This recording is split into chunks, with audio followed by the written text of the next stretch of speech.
Hello, people of YouTube, and thank you for watching. Today we are going to be talking about Re:Zero Season 2, Part 2, Episode 12, or Re:Zero Season 2, Episode 25, the season finale. We have not been confirmed yet whether or not we will be getting a Season 3. We didn't get any little teaser at the end of this. But before we get into everything, I'm just going to talk about how I'll be doing videos this week because it's another one of those weird weeks. So this week, Re:Zero is ending, Jujutsu Kaisen also ending, Promise Neverland also ending. However, My Hero Academia is starting on Saturday. That's kind of replacing the Yashahime time slot. So what's going to end up happening this week is probably the same thing that happened last week, where today is going to be Re:Zero Day, tomorrow is going to be Promised Neverland, Friday you're going to get Dr. Stone, Saturday is going to be Jujutsu Kaisen, Sunday you're going to be looking at My Hero Academia, and Final Space is probably going to get pushed to Monday a second time, and then it's going to get changed up a little bit after this week. So you'll have 6 videos this week, 6 reviews, and then we'll get back to a slightly different schedule than normal, where we're probably going to be looking at Dr. Stone on Thursday, My Hero Academia is going to be on Saturday, and then you're probably going to get Final Space on Sunday. We'll see if that's how the schedule all works out, because I think Dr. Stone typically comes out on Thursday along with the Promised Neverland, if I remember correctly. So we'll have to wait and see how everything plans out. But lots of season finales this week, including technically Yashahime, even though that was last week. So let's get right into the season finale of Re:Zero. I know a lot of you haven't been happy with some of these reviews because it's just like, oh, it's the same boring thing over and over again. But that is not the case with this delightful episode. This episode was well-paced. It was faster-paced. A lot of things actually happened, and I am very proud of the fact. So we start off with Beatrice and Subaru. Somehow Beatrice is able to use Subaru's mana, and because they're holding hands, Subaru can also use Beatrice's powers as well. And they make very, very light work of the Great Rabbit. So they're fighting it, they're killing as many as they can. The goal of the White Rabbit is it can only replicate to a certain amount. Technically, yes, it's unlimited, because if you kill one, then another one can replicate. But it can only go so far and only replicate so far until it can't replicate anymore. So if you get all of them in the same place at the same time, then they can't replicate anymore. And then if you kill them all pretty much simultaneously, there's nothing more you can do, and the Great Rabbit is dead. So what Beatrice and Subaru do is they create a giant square thing of kind of crazy shards, mana shards, Beatrice's mana shards, around it. They have Amelia use her snow abilities to lift it up into the air, and then Beatrice uses Subaru's abilities, Shamak, and sends them into a kind of different dimension, similar to how the Forbidden Library is. Forbidden Library is burned down anyway, so even if she sent them to the Forbidden Library, they're not going back there anyway. So the Great Rabbit is defeated 100%. 2 of the 3 Great Maw Beasts are destroyed. All we have left at this point is going to be the Serpent, and that's all she wrote. Things that have not been answered is Rem ever going to get her memory back? You know, are people going to remember her and she's going to come back to life?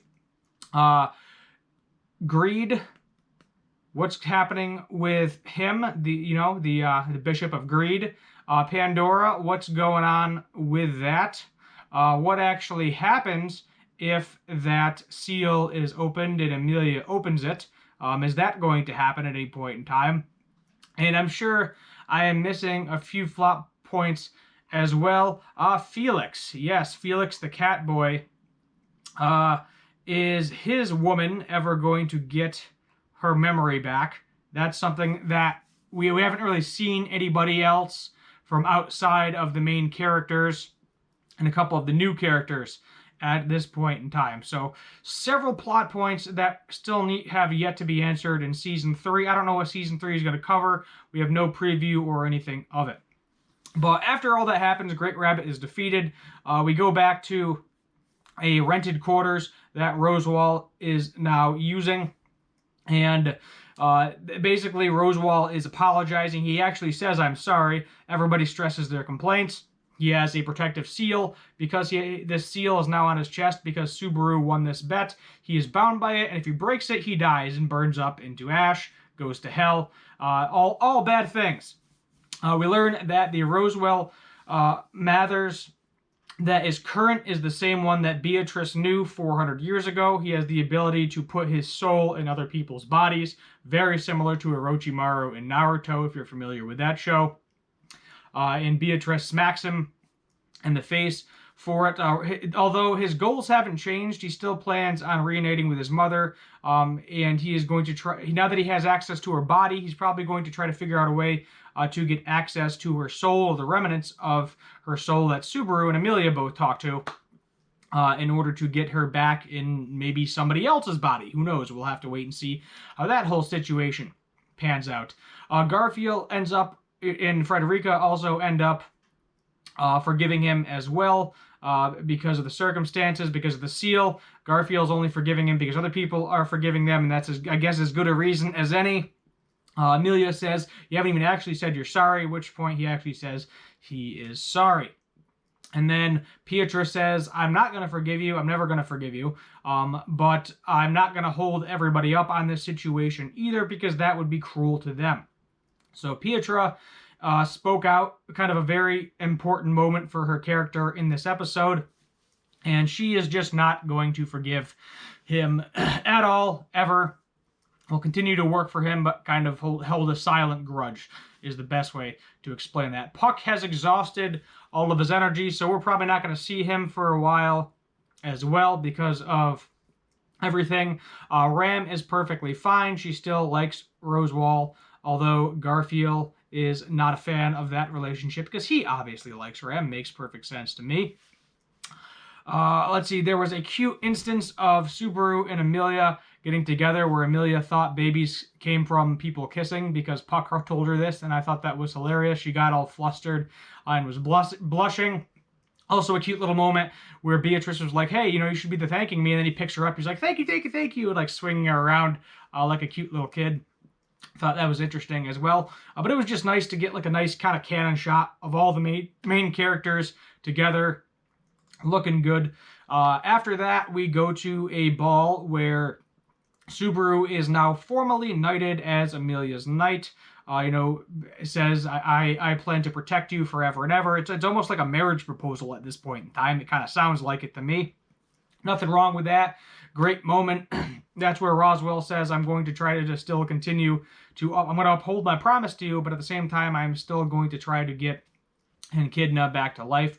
So she may play an important role in the future as well. And we didn't really end on a cliffhanger, which was kind of interesting because I was highly, highly suspecting that we were going to get a huge cliffhanger, that we have this beautiful, happy moment. Emilia and Subaru are dancing in the ballroom at the end. Emilia's got a huge smile on her face. Everybody's happy, having a good time.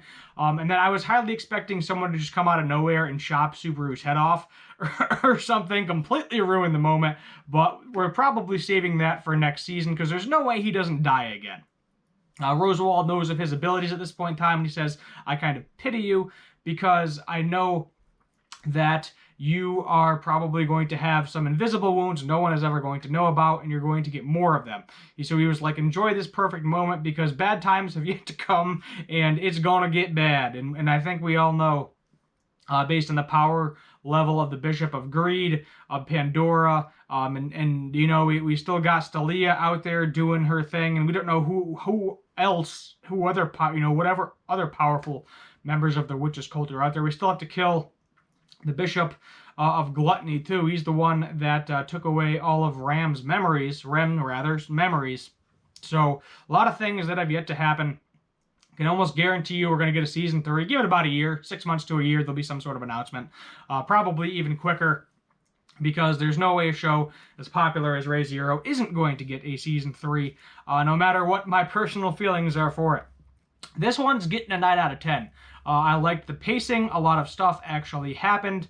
A lot of plot points got wrapped up delightfully, and it wasn't like mundane and dragged out in super, super heavy dialogue to the point where I was getting bored with it, as I have been with some previous episodes. Not all of them, but there is some parts of Re:Zero that I want you to look deep, go back and rewatch the entire season, and tell me certain episodes weren't dragged out. You come back to me after you watch all 25 episodes and tell me parts of that weren't super dragged out. We were in the sanctuary for the entire time, entire second season. That was the only thing that got done. And it felt like one tiny little nidbit of the rest of the story with the 500 other plot points that are going on. But overall, great episode. Let me know what you think in the comments down below. Season finale. So long, Re:Zero. I look forward to watching season 3 when it does eventually come out.